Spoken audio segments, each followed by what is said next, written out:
Now you lost me. He does. That's it. Halloween's my favorite holiday. Just saying. No. I decorate for that. I don't for everything else. I love About 4 Christmas. years. I love Christmas. I could have a tree up all year. It's the spirit. It's what's About 4 inside. years ago, I went up to Hamilton's and I took some presents for him and his mum, and I got there before Christmas. And when I knocked at his door, I had these pictures. He had this puzzled look on his face. He said, "What are they?" I said, "Oh, just a few presents for you and your mum." And he was totally perplexed, wasn't he? Utterly. We don't do presents at all. We just don't bother with it. Oh, Did he throw you a relic? Here, I mean, it I was great. didn't have time to get you anything. No, we no, he don't, doesn't believe in it. we I don't know. make excuses. We just don't bother. But no, I mean, Carl bought this great big box, and I mean, like on Christmas Day, me and Mum opened it, and it was like a Super Fortnum and Mason's hamper. Wow. We didn't quite know what to do. It's like, Because you don't exchange gifts, so it's just like this primitive thing going, what do we do with it?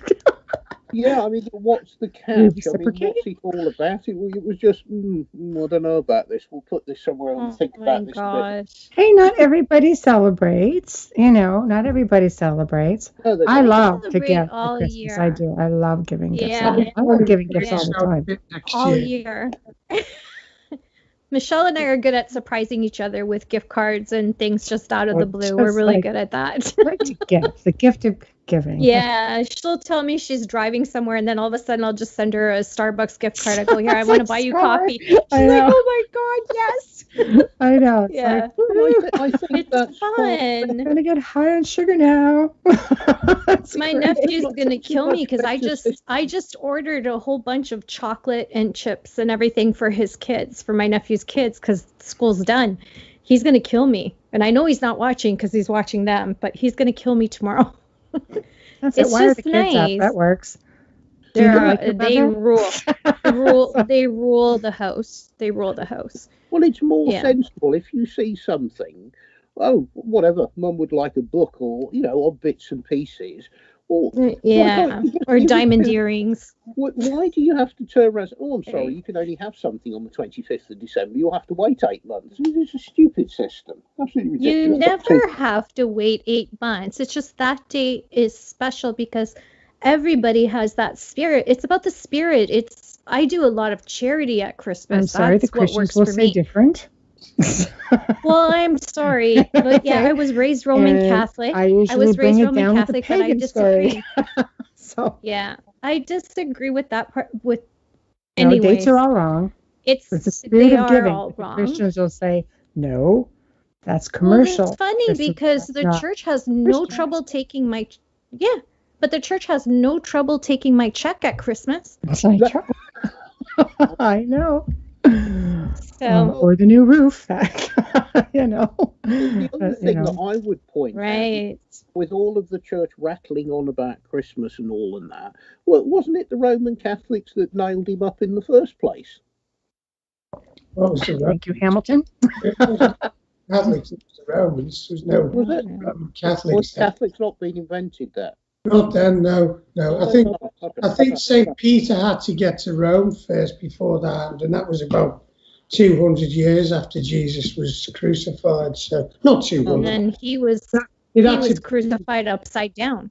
Yeah, it had to be What? his lifetime, didn't it? It's I a think Holy about Mary. 30 years after Jesus was crucified, St. Peter went to Rome, Yeah. and that was the germ of it. And he actually became the first pope. Right. So it wasn't till Jesus was crucified that the notion of the church even began, really, for Christianity. And that's the first Christian church was the Armenian church in 301, the Orthodox apostles. The apostolic. They have beautiful churches. Yeah, they do. There used to be in Armenia. There's a valley called a Valley of 1,000 churches, and there was thousands of churches, but obviously, a lot of them have been sacked with with a lot of the things that went on there. But that was the first kind of church really that started it all off, and And even the Orthodox Church split. That had a schism. So you've got a big split going on there, you know. But, I love the architecture. They did it right. I mean, you know, I have pieces that I'll buy and incorporate. You know, confectional door becomes the entrance into the parlor. So, you know, it's just, I love the architecture of it all. Yeah, there's a couple of new pieces. No, that's just the background. There's two other ones. The two other pieces. No, but I mean, you have that piece from a church, right? They all come from, We've got an incense burner, haven't we, Hamilton? It's like a little kind of not an incense burner, but like we think it might have held frankincense or yes, little church. And I got something out today. Me and Hamilton were talking about what could we show something on the show. So goody, show and tell. I decided not to show more chalices because we don't want to chalice people out. We think people might get overload. It's always fun whatever you guys share with us because it's just something that people aren't going to see, whether it's Templar related or something you found in your travels. Anything that's got history is always exciting. Well, I don't know what you brought, Hamilton. What was you? Oh, I got all sorts around me.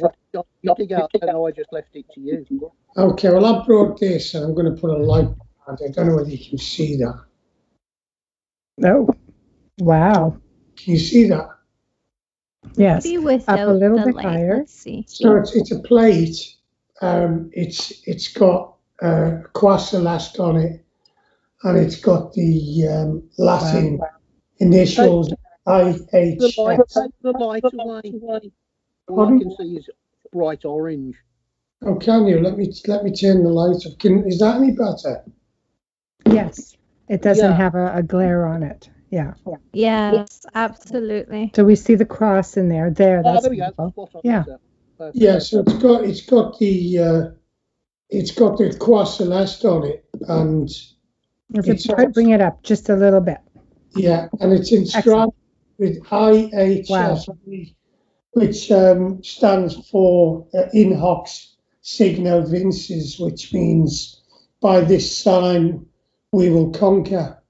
And it's interesting because what happened Constantine saw that sign in his dream, which was the sign of the cross, and that gave him the confidence to sack and conquer Rome. But it was also saw by King Alfonso Enrique. He was the king of Portugal, and he was a Templar leader in 1135, I think it was. And he saw that sign the night before they were going into battle against the Almoravid Moors in Portugal. They were led by a guy named Ali ibn Yusuf, and he saw this sign in the sky. And the next day, it gave them the confidence to go and fight and wage war, and they won. So it's just great to actually see the cross and that coming together there in one people. That's a beautiful piece. It's an agate or something. Wow, very translucent. It's beautiful. It's finely carved. It looks like it's turned and then engraved somehow, but a really fine dish. It's in beautiful condition. How old do you estimate this? This is when? Well, it's Templar period or possibly earlier. Yeah. Wow. All of the agate pieces may very well have come from Constantinople. Wow. It was possibly, isn't it? Originally. Yeah. And it's translucent, you can see through it. I don't know whether you can see there, but it's in some parts, it's virtually almost like clear glass. So it's a crystalline kind of mineral that it's made from, because agate comes in many different colours and different opacities. Mm-hmm. Some of it's really translucent. And some of it's really held up. I mean, It's a beautiful piece. The carvings still appear to be very crisp. They're very detailed. Well, it's quite possible that's another one of the pieces that could have been inlaid in gold, because the actual sort of carved images into it. Right. You can't say for sure, but it's not impossible that was inlaid with gold, the same as some of the chalices were. Wow.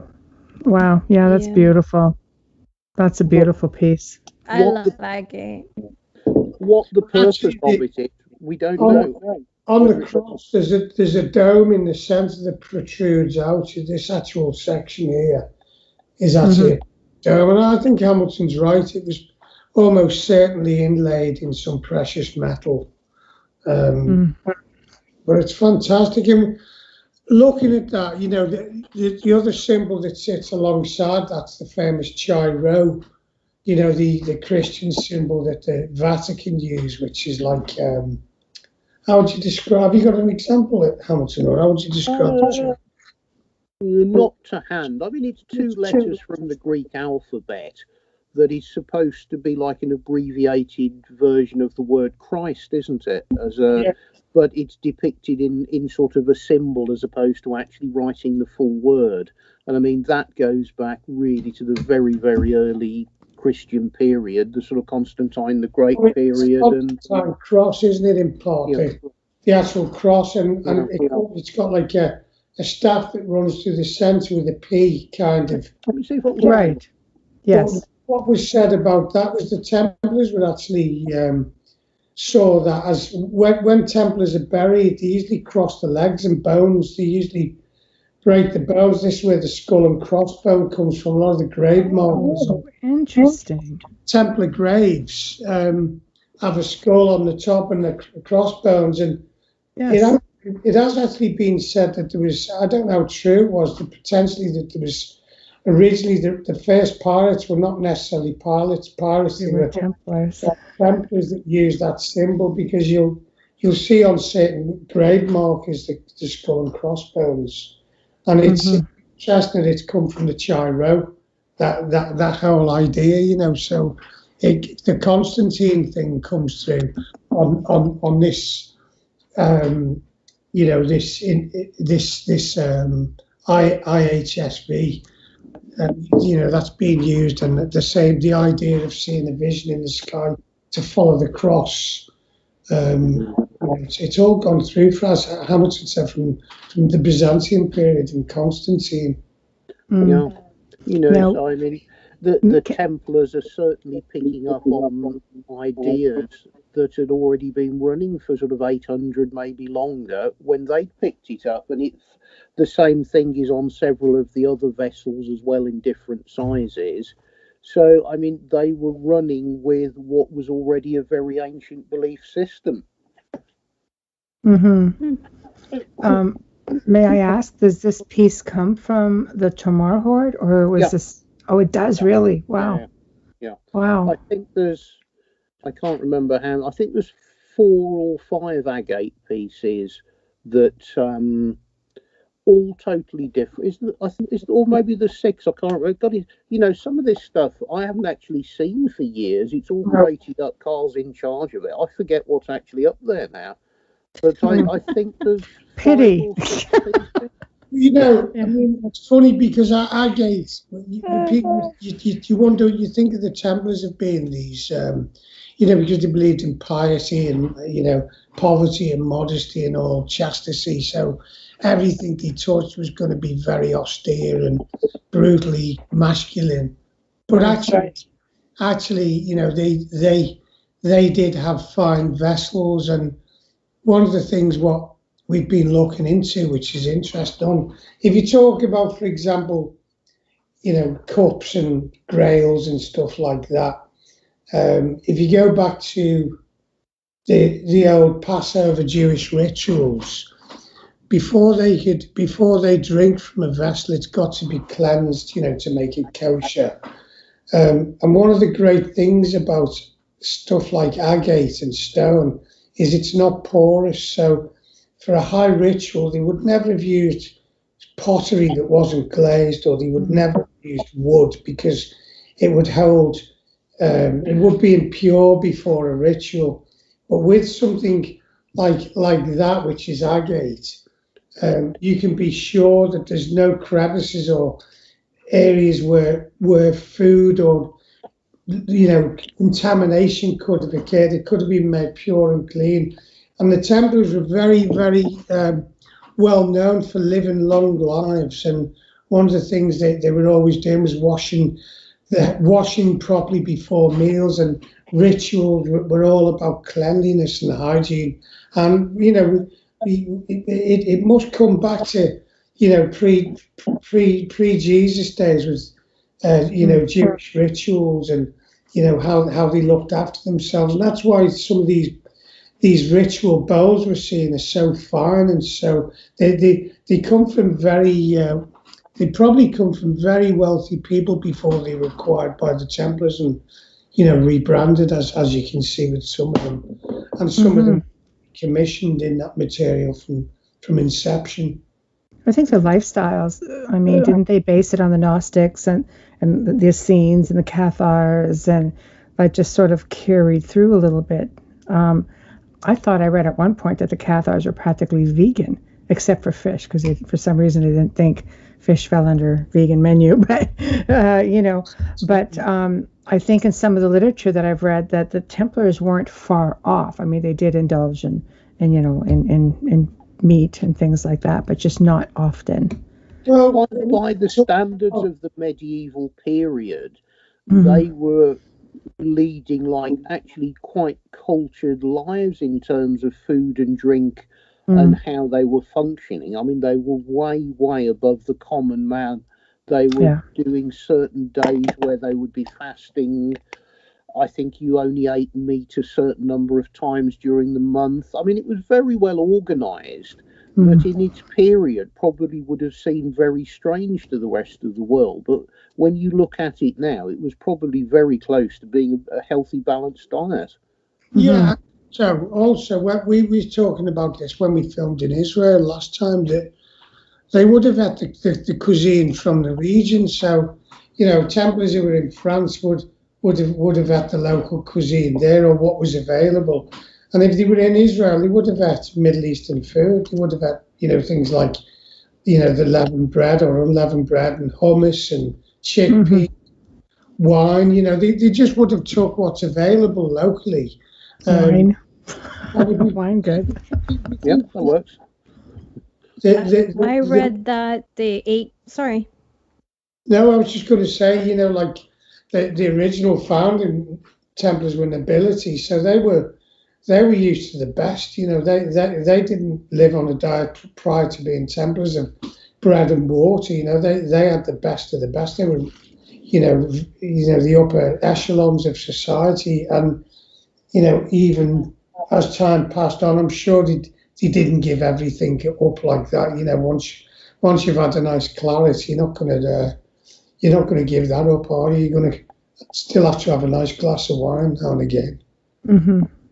Yeah, absolutely. I read that they ate a lot of grain because it was easy to carry. They couldn't store the meat, so if they had meat, they would hunt like an animal that was small, like a rabbit or a small boar, because they didn't want to. They couldn't take it with them. Well, that's how it was a lot of grain. That's how the Romans conquered Europe, because grain is the best logistical food to take with you, because not only can you carry it and use it, but you can plant it if you make a base camp and create crops.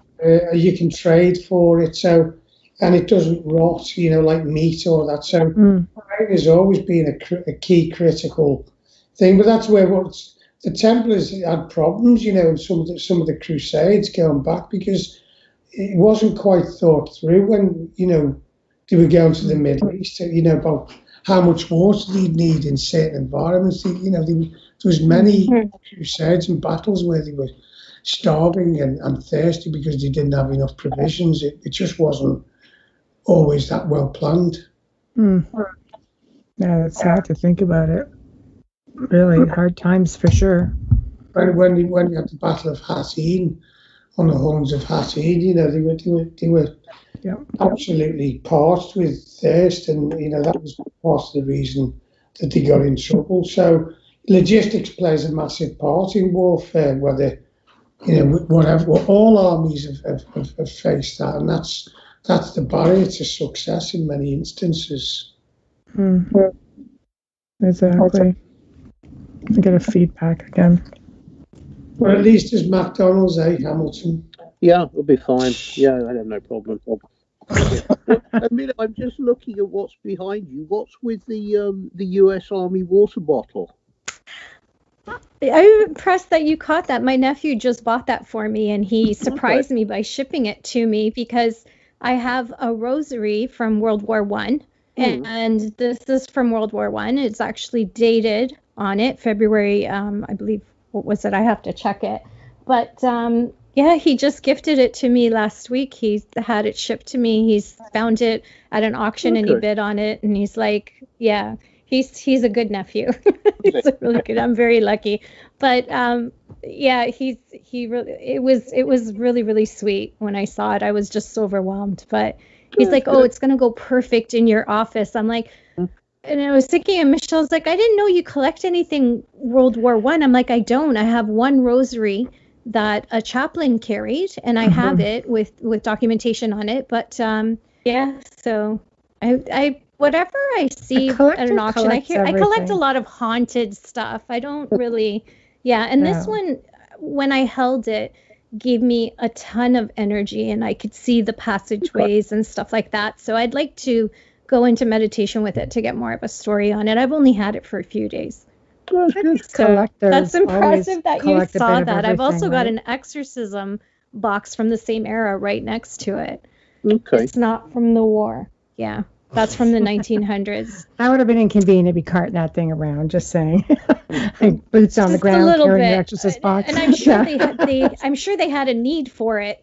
Oh, I'm sure. With war, and then the rosaries that are on the Virgin Mary behind me are all auction pieces that I've purchased over the years that have come from different convents and different churches. And back then, the convents, they would have their own special rosary, the nuns, the priests, and they would pray on it. And there's some that you could see the wear in them, and they'd have it their whole lifetime. And when they passed away, they would take these rosaries and put them in the walls of the churches or the convents. So when these churches and convents came down, I know someone who was picking up the pieces, and I bought a few. As you can tell, there's just a few.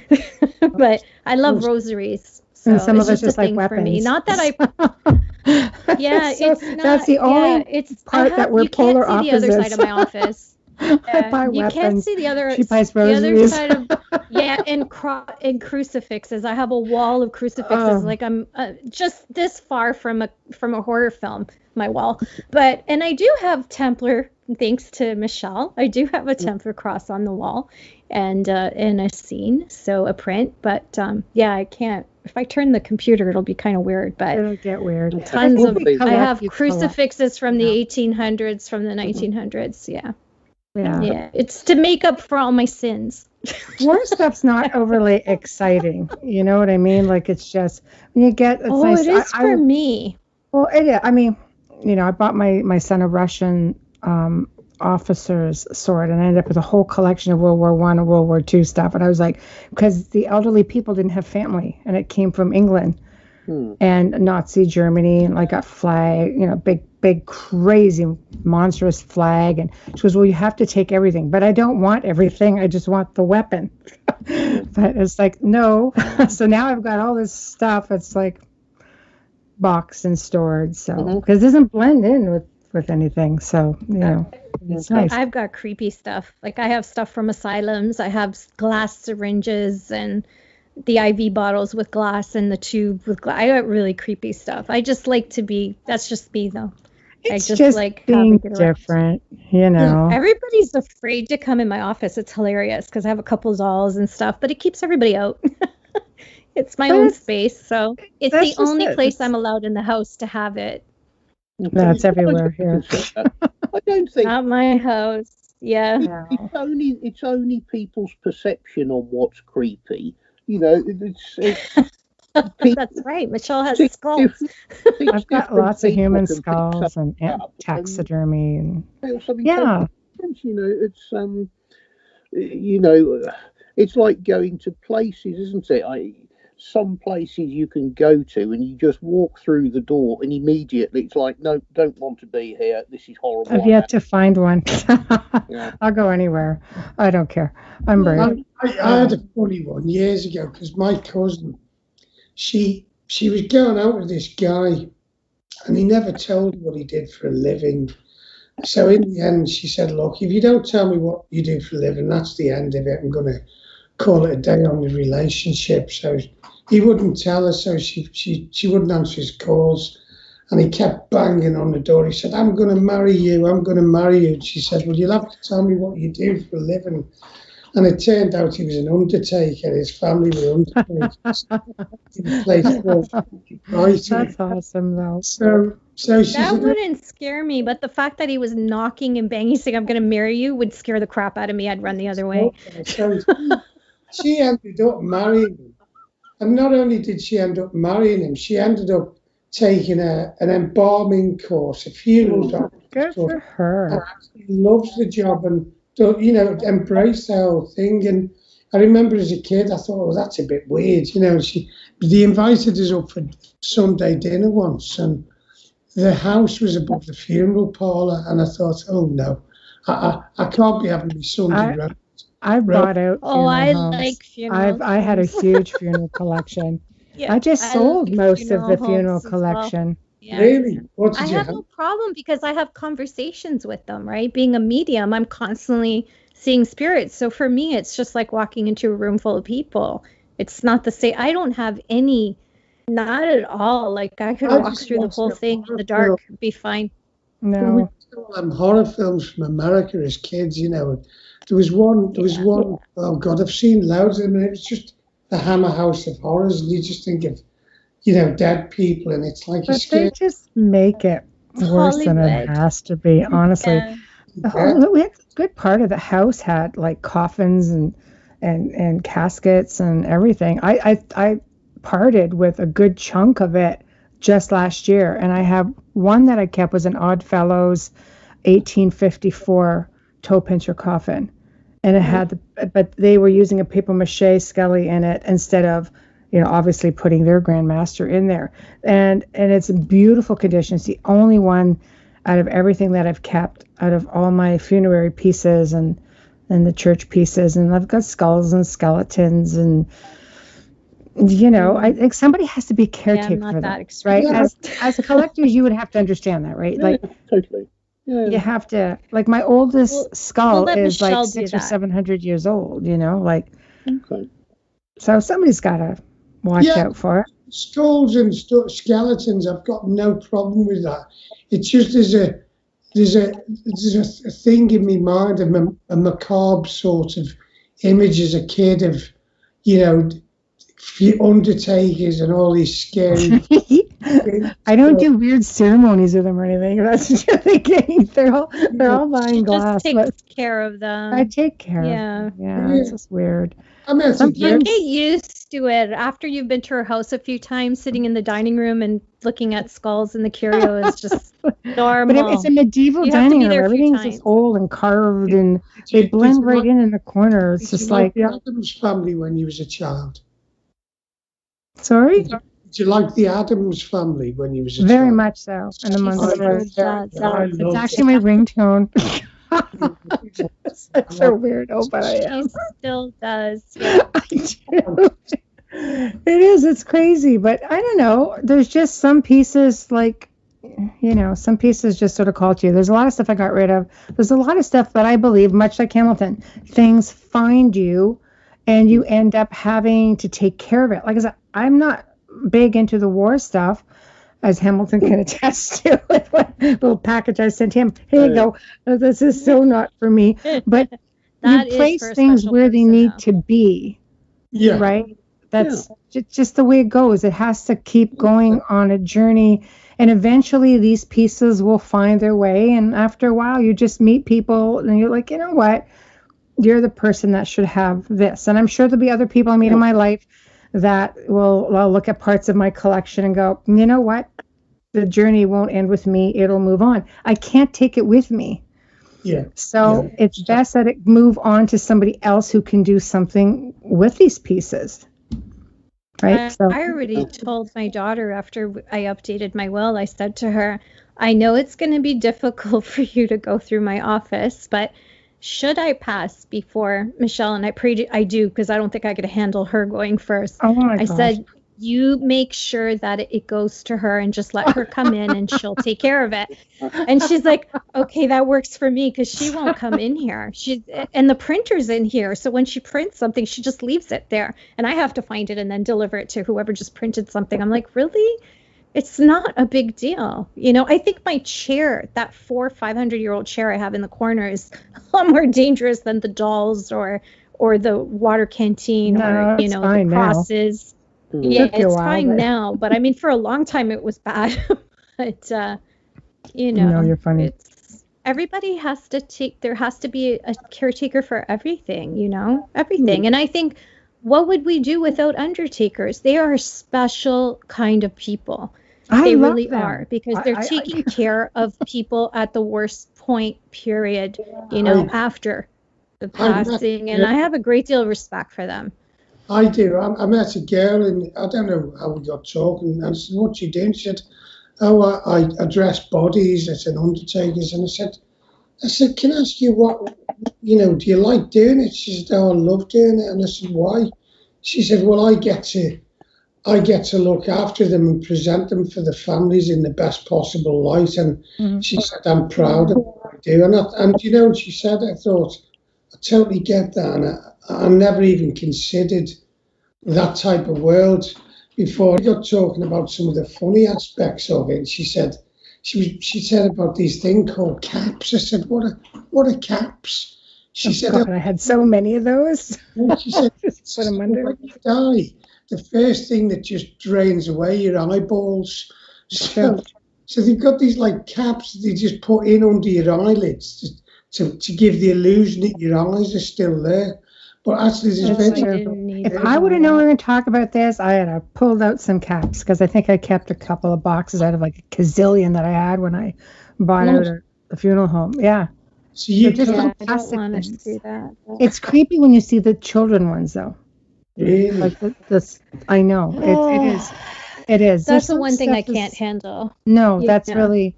I had a lot of child funerary pieces, and they're really wiggy. They really are. So yeah, I can't handle that. When you've been to a funeral for a child, you cannot. No, it's just too much. There's nothing like seeing that little casket. It just stays with you for the rest of your life. That's why I said I have a great deal of respect for these people. I agree with you. But I mean, back to more exciting things like, you know, medieval stuff.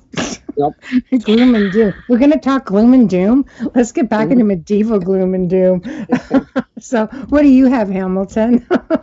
Well, there's a couple of things, but this was sort of just fresh in, which I didn't even know any existed. Wow. But that's actually a proper 12th century Templar ceramic drinking vessel. Not a ritual thing. I mean, that is as in that's what they were using every day to day to have with their meals. Oh, wow. But beautiful, very delicate, but with a little tiny hand-painted cross on it. It's lifted a bit higher, Hamilton. So again? Lifted a bit higher there. Let's see the logo. I can't see. Oh, that is so pretty. Wow, that's amazing. My gosh. Yeah. What is that made of? It's terracotta. Unglazed terracotta. So the shape unglazed. Yeah. So I mean, it's 12th century. Right. It fits in with the poverty, chastity, and obedience, doesn't it? It's a very utilitarian, austere kind of very basic functional item. Yeah. The fact that it exists to me is fascinating, because it's not a really durable substance, you know? No, I mean, it's obviously been buried somewhere very dry, because I mean, there's been no moisture to fetch it.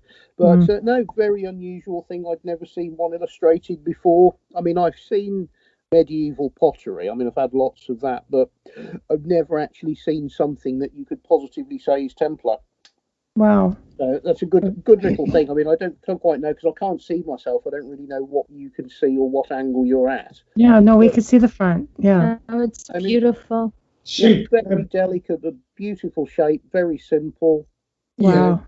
Super little thing. So that's just come in fairly recently. Wow, that is a beautiful piece. Yeah. And again, it's very simplistic. And again, the fact that it even exists to me is just like Weird, amazing. Yeah. I mean, the lifespan of those things, even when they were made, they'd have just been broken and thrown away. They certainly wouldn't have been something that was greatly cared for. It was the most basic form of pottery you could get. Mm-hmm. And just simple utility, probably cheaply made. Or It's not glazed, is it? No, totally unglazed. No, the early stuff like this. Oh, they wouldn't. Really glazed. Yeah.